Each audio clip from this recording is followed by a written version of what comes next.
12 mois pour jardiner autrement. Pourquoi autrement? Comment autrement?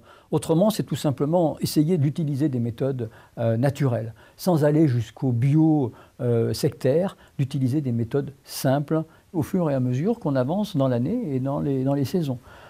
Sur la base d'une semaine, il y a 6 conseils, c'est-à-dire à peu près 1 par jour, qu'il s'agisse du jardin d'ornement, qu'il s'agisse de la pelouse, qu'il s'agisse du potager, qu'il s'agisse aussi du balcon et des terrasses, puisque ceux qui ont la chance d'en avoir peuvent très bien avoir des jardins en réduction sur leur terrasse et sur leur balcon. Au printemps, en avril, on est toujours à se demander quand est-ce qu'il faut procéder à la première tonte, est-ce qu'il faut le faire vite, pas vite.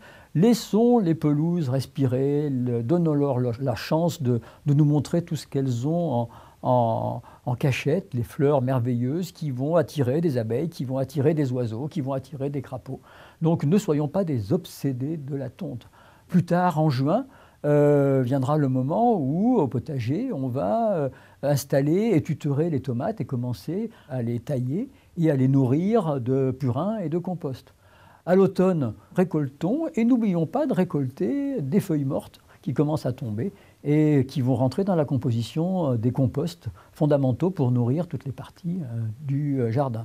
Et l'hiver arrive, laissons-nous le plaisir d'admirer des scènes d'hiver au jardin et de déguster les produits comme les betteraves rouges, les navets que l'on aura soigneusement mis de côté pour une consommation hivernale. Et préparons-nous à la saison d'après en triant nos graines et en passant nos commandes, en entretenant nos outils. Donc toutes les saisons, il y a quelque chose à faire dans les jardins naturels.